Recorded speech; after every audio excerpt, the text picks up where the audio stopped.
finish this chapter, I want to thank the senior parents. You see just now what you've done. This is your greatest win.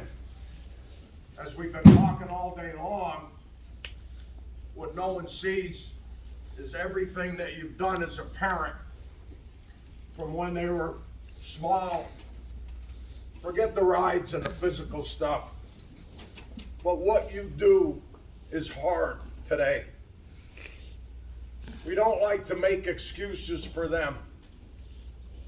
But we talk and we realize that everybody's generation has had its challenges.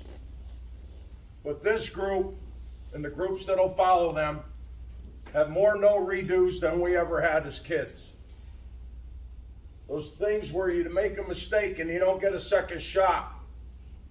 And you just listen to what becomes of young people when they have parents and guardians and grandparents and aunts and uncles like I'm looking at right now. And I know as senior parents, it's hard, but they're just getting started. That's what you have to keep telling yourself. Whether they go on and play football, basketball, baseball, college, they go into business, they're going to keep winning because of you. And it's not easy.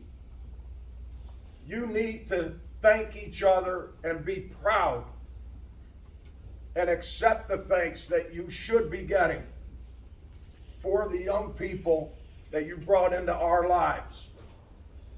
And I want all the senior parents and family members, extended family members that are here, please stand up. Just for a second, please, senior parents, stand up. Everybody stand up and give them a big hand.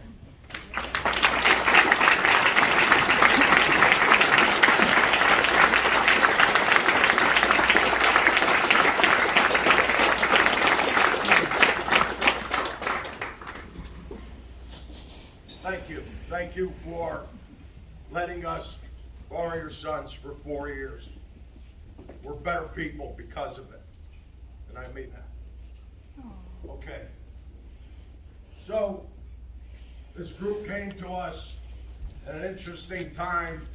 The COVID word, I'm sick of saying it, but it's a reality of what they had to deal with. And as freshmen, there was a lot of doubt in here. The weight room culture had to be completely rebuilt. I think we're down to 7 or 8 guys in the club. And they had to go back in that building and rebuild something that really got blown up in 1 year. That's how fragile this is. As hard as it is to build, it can come crumbling down quickly. And that happened. It happened all over the country, and programs, businesses, families, some survived, some didn't. But it was because of them that it got restarted and it got accelerated. And when they were freshmen, when you were freshmen, many of you we had some one-on-one talks with, and there was some doubt whether to continue, whether to start, the whole thing, right?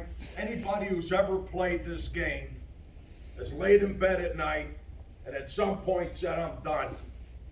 Everyone. If anyone says that they didn't doubt and wanted to quit football, they're a liar. I think it's too damn hard. But you stayed with it. There's a lot of defining moments in a season, but in your freshman year, I think it was a run that number 4 had. Dylan, we're going left to right towards the scoreboard. I believe it was against Crestwood. It was a freshman, the whole freshman class. Banged out a 70-yarder.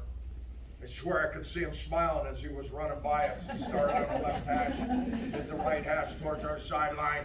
And he's been very vocal about his challenges, baseball, football, so on. That's what multi-sport athletes go through.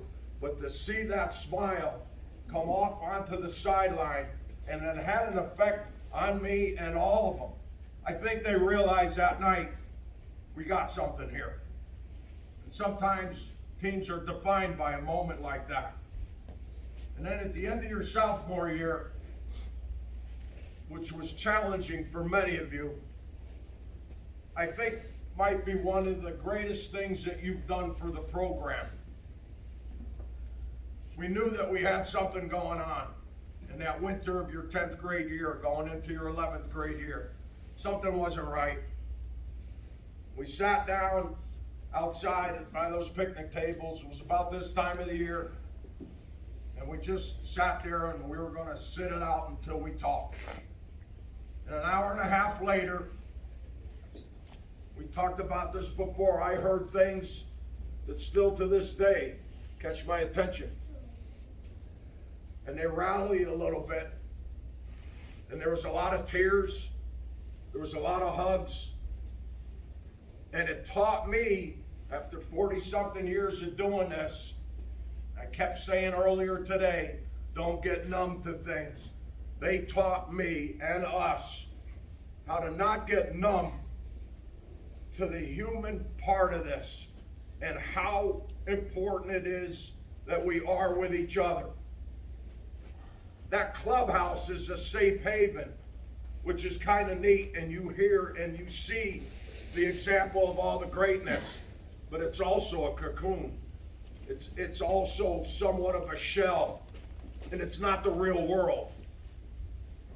There's a lot of love in that place, a lot of hard work, everything that we've talked about today. But it's not the reality of what they see and what they deal with every single day. This is not a Dallas issue. It's a teenager thing in the United States, all over the world, I'm sure. But that was a tremendous gift that you gave to this program that day. You saw the result of it. Took that program to another level as juniors. And you were part of that run that I've had said to you would have not happened. It's a good senior class in front of you. That junior year run wouldn't have happened without you. Two classes came together. That doesn't happen often, but it was you, and you did that. And we know what that whole year was all about. And one thing that I'm going to say to you, when he was playing, when Xander was playing in that 19th season, that was a great year. But around the state, when I go to coaching clinics, I heard far too often that the Ematep charter game was a fluke. Ask him if it was a fluke. Ask those other seniors if it was a fluke. It wasn't. We beat their ass purple. But this group changed the trajectory of the program and how it's viewed across the state because they doubled up on what Sanders' group did. Back to back, beating Bonner Prendy and Bishop McDevitt. You changed public school attitude across the state of Pennsylvania because you gave kids across the state hope and you showed them how to do it. Nothing was probably a bigger signal of that against McDevitt. Nate blocks the punt. Gavin scoops it up and scores. And they look at the sideline and the eyes over there, and they knew they were in trouble. That showed everyone and gave every kid a dream. You were part of that. And you finish now as seniors, which I think might be your greatest victory. At 0-3, there was more frustration, anger, doubt than we've ever had in the building. But you never let on to it. When we first started here, we were 2-9. I didn't see any of that in there. They didn't know what it was like to win at a high level. They had nothing to compare it to. This group was part of being in that high level. And for an athlete, that's a very frustrating thing where where's the answer? 0-2 is hard.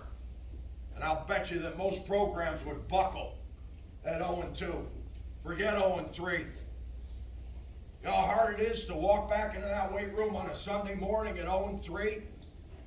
You're staring down a barrel at 3-7 at best. But they stopped it. They kept working, but they put an end to it and rattled off 8 in a row. got us back into the district mix, got us back up to number 2, and back-to-back district title games. We came up short, but that journey to get there is what this is all about. And what you have to be the most proud of, forget all the state-run stuff, 0-3. Not proud of being 0-3, but you did something that I'll tell you 9 out of 10 other football teams could not, would not do. You didn't have the guts or the heart, or didn't care about each other the way you do. And you did that. And every one of you said, you just stood there and looked at each other and how important you are to each other. Now you gotta live it. Like we talk about with the Boleros, it's easy to walk out that door and still be tight next week, senior week, maybe next year. Thanksgiving, maybe all of a sudden you don't bump into each other as much. 2 years from now, you come home for Christmas and you don't have time to see each other. Don't go down that road. What you have sitting at this table right now, you'll never repeat. You'll be in another venue. It could be close to this, but you'll never have this. Wherever you go in life, you're always going to come back to each other at some point. And remember that. We're so proud of what you've done here as young men. And as we said when we started, you are just getting started. No matter how far life takes you away from Dallas, you always got that Dallas blue somewhere on you. That clubhouse door is always yours. You always come home. See that truck out front? Stop in. You're going to have some more trials. You're going to get tested again at 0-3. You're going to have hard things happen to your family. Some of you already had that. Remember what you had here. Okay, fall back on that. Remember the lesson that you taught each other. You're going to go on, be great dads, great husbands, and carry on what you learned here to that next generation that'll come through. As we finish everything, every phone call that we have from now on, every time we see it, it's going to be ended the same way. I love you, and I'm proud of you. Thanks everyone for coming.